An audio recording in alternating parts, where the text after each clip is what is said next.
സ്റ്റേജൊക്കെ അങ്ങോട്ട് കയറിയാൽ തൊള്ളി തോന്നിയത് മുഴുവനും അങ്ങോട്ട് പറയാം. എന്താണ് പറയുക, എന്താണ് പറയേണ്ടത്, ഒരു ക്രോഡീകരിച്ച് കാണുണ്ടാവില്ല ഒരു പറച്ചിൽ. ഒരു സ്റ്റേജൊക്കെ ആകുമ്പോൾ അങ്ങനെയല്ലേ, ഒരു സദസ്സിനോട് അഭിമുഖം നടത്തുമ്പോൾ, അഭിസംബോധന നടത്തുമ്പോൾ ഒരു ക്രോഡീകരണമൊക്കെ വേണമല്ലോ. അതൊന്നുമില്ല. അങ്ങോട്ട് മണ്ടിച്ചില്ല, അങ്ങോട്ട് വരിക, പൊറാട്ടോട് തുറക്കുക, അലമാറോട് തിന്നു പറഞ്ഞ മാതിരി വണ്ടിയാണ് ചെന്നിട്ട് എന്തെങ്കിലും വളമ്പുക. എന്നാൽ ഇവ എന്തൊക്കെയാ പറഞ്ഞ് അതൊന്നും നോക്കണില്ല. ഏതായാലും വരട്ടെ നൗഷാദ്. വിരോധിയായ അതിശക്തമായ വിരോധിയായിരുന്നു ഖാതിമത്തുൽ മുഹഖ്ഖീൻ ഇബ്നു ഹജറുൽ ഹൈതമി. ആർക്കാ അതിൽ സംശയമുള്ളത്?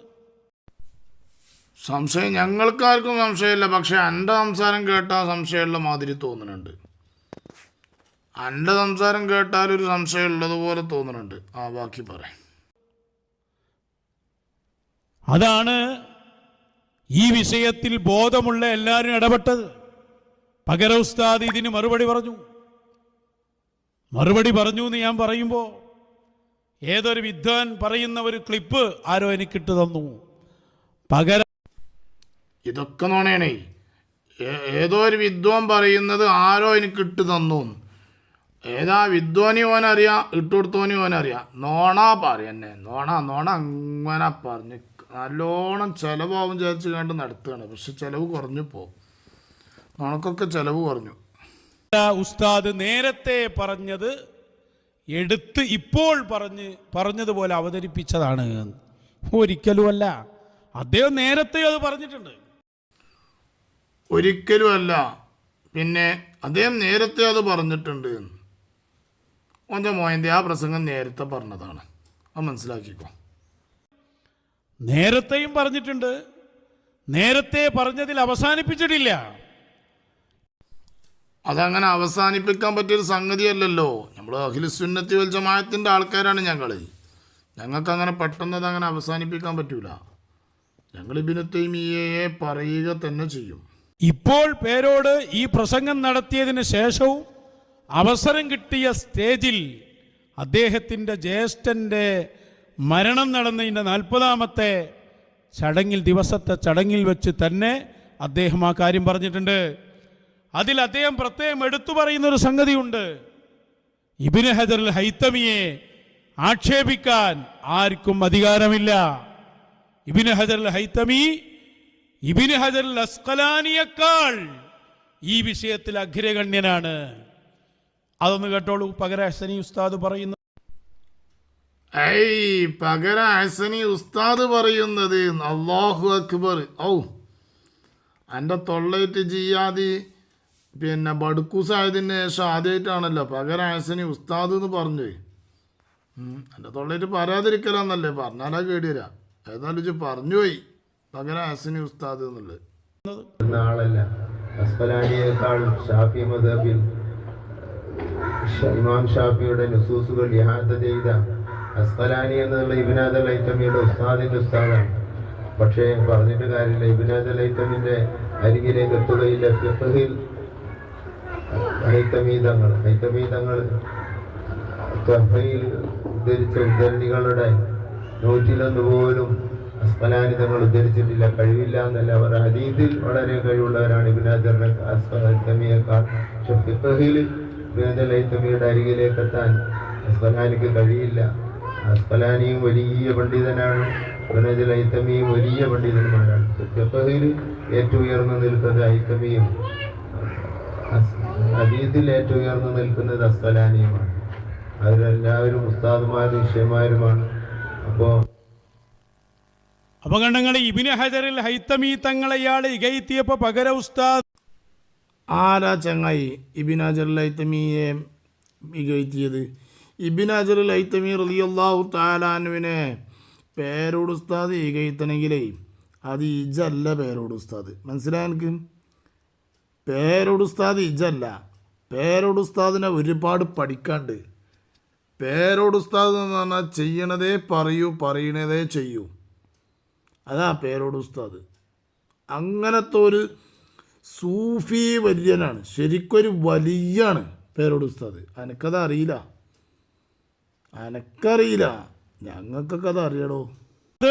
അതിന് മറുപടി പറയുകയാണ്. അദ്ദേഹം പറഞ്ഞത് പകരം ഉസ്താദിന് പകരം നിങ്ങളെ കൂട്ടത്തിൽ ആരുമില്ല. ഞങ്ങളെ കൂട്ടത്തിൽ ആരൊക്കെ ഉള്ളത് നോക്കാം, അജ്ജു വരൊന്നും വേണ്ട, എൻ്റെ ആ സപ്പോർട്ടിൻ്റെ ആവശ്യമല്ല. ഞങ്ങളെ കൂട്ടത്തിൽ ആരൊക്കെ നോക്കാൻ ഞങ്ങൾ നോക്കിക്കൊണ്ട് അതിനെന്തിനാ ഇജ്ജെന്തിനാ ഈ പെണ്ണിനില്ലാത്ത വേദന സിസ്റ്റർക്ക് പറഞ്ഞത് പോലെ ഞങ്ങൾക്കില്ലാത്ത പ്രശ്നം എനക്കുണ്ടാക്കേണ്ട ആവശ്യം? ഇജ്ജൊന്ന് തടിത്താൻ്റെ. കാരണം അത് കൃത്യമായിട്ടാണ് അദ്ദേഹം പറഞ്ഞത്. നമ്മളെ സംബന്ധിച്ചിടത്തോളം ഒരാൾ നന്മ ചെയ്താൽ ആ നന്മ എടുത്തു പറയും. ഒരുപക്ഷെ അദ്ദേഹം നമ്മളെ നേരത്തെ വിമർശിച്ചിട്ടുണ്ടാവും. അദ്ദേഹം നേരത്തെ വിമർശിച്ചിട്ടുണ്ടാവും എന്ന് മാത്രമല്ല, വിമർശിച്ചുകൊണ്ടിരിക്കുന്നുണ്ട്, ഇനിയും വിമർശിക്കും. അത് പകരം ഉസ്താദ് മനസ്സിലായി എനിക്ക്. നേരത്തെ വിമർശിച്ചിട്ടുണ്ടാകും എന്നല്ല, നേരത്തെ വിമർശിച്ചിട്ടുണ്ട്, ഇനി ഇപ്പോൾ വിമർശിച്ചുകൊണ്ടിരിക്കുന്നുണ്ട്, ഇനിയും വിമർശിക്കുകയും ചെയ്യും. അത് തുടരുക തന്നെ ചെയ്യും. അതാണ് പകരം ഉസ്താദ്. അന്ന് നമ്മളെയൊക്കെ മറുപടിയും പറഞ്ഞിട്ടുണ്ടാവും. അത് എൻ്റെ മറുപടിയൊക്കെ ഞങ്ങൾ ചവറ്റുകൊട്ടയിലേക്ക് വരികയാണ്. അതൊന്നും ഞങ്ങൾ അംഗീകരിക്കലില്ല. എല്ലാവർക്കും അറിയുന്ന കാര്യമല്ലേ. അതേ സമയത്ത് ഇന്ന് അദ്ദേഹം ഒരു സത്യം പറഞ്ഞപ്പോൾ അതിനെ നമ്മൾ എടുത്ത് പ്രശംസിക്കുകയും തീർച്ചയായും നിങ്ങളെ കൂട്ടത്തിൽ അദ്ദേഹത്തിന് പകരം വെക്കാൻ ആളില്ല എന്ന് വ്യക്തമാക്കുകയും ചെയ്തു. പുത്തൻവാദികളുടെ ഞങ്ങളെ കൂട്ടത്തിൽ പകരം ആരെ വെക്കണം, ഞങ്ങൾ ആരെ നേതൃത്വം വെക്കണം, ഞങ്ങൾ എവിടെ വലുതാക്കണം, അത് ഞങ്ങൾ തീരുമാനിച്ചുകൊണ്ട് ഇജ്ജെന്തിനാ ഞങ്ങളെ കാര്യത്തിൽ ഇടപെടുന്നത്? അനക്കപ്പോൾ ഇവിടെ എങ്ങനെയെങ്കിലും കയറിക്കൂടാനൊരു കമ്പം, അതിന് വേണ്ടി ഇങ്ങനെ ഒരുതി കൊണ്ട് നിൽക്കുകയാണ്. മോനെ ഇജിഞ്ഞിപ്പോൾ എന്ത് കുളിച്ച് അമ്പലക്കുളത്ത് കുളിച്ച് വന്നാലും ഇനി എന്നെ ഇവിടെ സ്വീകരിച്ചില്ല. മനസ്സിലായെനിക്ക്. പള്ളിക്കുളത്തിലും അമ്പലക്കുളത്തിലും ഒക്കെപ്പാടെ കൂടി കുളിച്ച് വന്നാലും എന്നെ ഇനി ഇവിടെ വേണ്ട. ഈ വേസ്റ്റ് കൊട്ടഞ്ഞ് ഞങ്ങൾക്ക് ആവശ്യമില്ല. ഞങ്ങൾക്ക് അതിൻ്റെ അത് ഇനിയിപ്പോൾ എങ്ങനെ വന്നാലും വേണ്ട. മുസ്തഫൽ ഫൈസി കണ്ടില്ലേ, മുസ്തഫൽ ഫൈസി വന്നല്ലോ. എന്താ പറഞ്ഞ പ്രവർത്തകർ പറഞ്ഞു നിലപാടില്ലാത്ത സാധനത്തിനെ കൊടുങ്ങാണ്ട് ഇരുത്തണ്ടായിരുന്നു. പോയി കണ്ടില്ലേ. അതാണ് സംഘടനാ പ്രവർത്തകർ. ഞങ്ങൾ അങ്ങനെയാണ്. ഈ വന്നിട്ട് ഇബിനാജറിലൈത്തമീനെ ഇബനും പമ്പൈസും ഇങ്ങനെ പുകയറ്റി കൊണ്ട് എടുക്കുക, എന്നിട്ട് വേറുള്ളവരെ മേത്തിക്കിടുക. ഇതാ പമ്പൈസ് പറയുന്ന നോക്കുകയാണ്. ഇബ്നു തൈമിയ എന്ന് പറയപ്പെട്ട ആ വ്യക്തി ആ കാലഘട്ടത്തിൽ വലിയ പണ്ഡിതനാണ്. അദ്ദേഹത്തിന്റെ ഇൽമിന്റെ ആഴങ്ങളും വിശാലതയും പറഞ്ഞാൽ ഭയങ്കര സംഭവമല്ലേ. അയാൾക്ക് വിവരമില്ലാന്ന് ആരും പറയില്ല. അത്രയും വലിയ പാണ്ഡിത്യമുണ്ട്. അയാളൊരു പുത്തൻവാദി എന്നുള്ള ലിസ്റ്റിലല്ല, അയാളൊരു മുജറദൻ ഫഖീഹ്. ആ കാലഘട്ടത്തിൽ മുഹിയുസുന്ന എന്ന പേര് പല ആൾക്കാർ നൽകിയ ആളാണ് അയാൾ. അന്ന് എത്ര ഗ്രന്ഥങ്ങളാണ് അയാൾ രചിച്ചിട്ടുള്ളത് നമ്മളിത് ശരിക്കും മനസ്സിലാക്കണം. അയാളെ ദർസിലുള്ള ശിഷ്യന്മാർ ആയിരക്കണക്കിന് ശിഷ്യന്മാരെയാക്കും. വലിയ വലിയ ദർസുകൾ. കുഴപ്പമൊന്നുമില്ല, ഔലിയാക്കൾ അങ്ങനെ പറയാൻ പറ്റുമോ എന്നൊക്കെ പറഞ്ഞു ഇബ്നു തൈമിയ പറഞ്ഞു അങ്ങനൊന്നും പറയാൻ പാടില്ല എന്ന് മാത്രമല്ല, അയാൾ കിതാബ് എഴുതി റദ്ദു അല ഷാദുലി ഇമാമിനിക്കതിൽ ഖണ്ഡനം. ആര്? അന്നത്തെ വലിയൊരു പണ്ഡിതൻ. അയാൾ വഹാബി അല്ല. കാരണം ഞാൻ പറഞ്ഞില്ല, അന്ന് വഹാബിസം എന്നത് ഉണ്ടായിട്ടില്ല. ഞങ്ങൾ ആരാപ്പം ഇബ്നു തൈമിയെ പുകയറ്റി കൂടെ നടന്നത്? അന്ന് വഹാബീസ് ഉണ്ടായിട്ടില്ല. ഇബ്നു തൈമിയ ഏറ്റവും വലിയ പണ്ഡിതനായിരുന്നു, ഏറ്റവും വലിയ സൂഫി വര്യനായിരുന്നു, ഏറ്റവും വലിയ ഫക്കീഹായിരുന്നു, എല്ലാ വിഷയത്തിലും കഴിവ് തെളിയിച്ച ആളായിരുന്നു, ആണ്ടുപൂണ്ട ഇൽമുള്ള ആളാണ്. ഇതൊക്കെ ആരാടാ പറഞ്ഞത് നൗഷാദേ? ഓൻ ജാമക്കെ ഒന്ന് കേട്ടോക്കുന്നത്. ഇതൊക്കെ പമ്പൈസൻ്റെ മോയന്താണ് ഈ പറയുന്നത് മുഴുവനും. എന്നിട്ട് പേരോട് ഉസ്താദ് പറഞ്ഞപ്പോൾ ഓന് പേരോട് അങ്ങനെ പറഞ്ഞില്ലേ.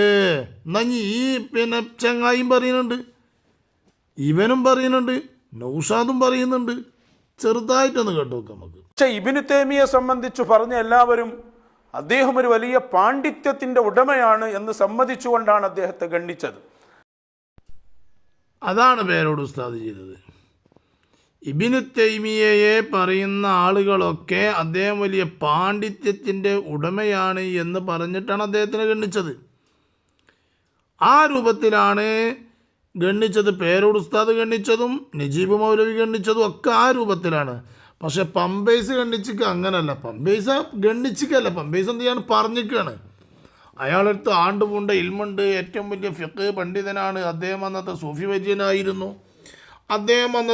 വര്യനായിരുന്നു, അന്നത്തെ ഔലിയായിരുന്നു. ഇതൊക്കെ ആരെ പറഞ്ഞത്? എൻ്റെ പമ്പൈസ പറഞ്ഞത്. എന്നിട്ടാ പിന്നെ പേരോട് ഉസ്താദിൻ്റെ അടുത്തേക്ക് ഇബിന് തൈമിയെ അംഗീകരിച്ചു പേരോട് ഉസ്താദ്. അതിന് പേരോട് ഉസ്താദിനല്ല ഇത് വേറെ ആരെയും നോക്കണം. എൻ്റെ പമ്പൈസിനെ അല്ലെങ്കിൽ എൻ്റെ വട്ടൂരി കോമാട്ടുചാലിൽ അതൊക്കെ ചിലപ്പോൾ അംഗീകരിക്കാൻ സാധ്യതയുണ്ട് കുറച്ച് കഴിയുമ്പോഴത്തേനും. അതിന് പേരോട് ഉസ്താദിൻ്റെ അടുത്തേക്ക് ഇടല്ലേ കേട്ടോ. ഏതായാലും പ്രിയപ്പെട്ട സഹോദരന്മാരെ, ഈ നൗഷാദിൻ്റെ കള്ളത്തരം കണ്ടെത്തുക.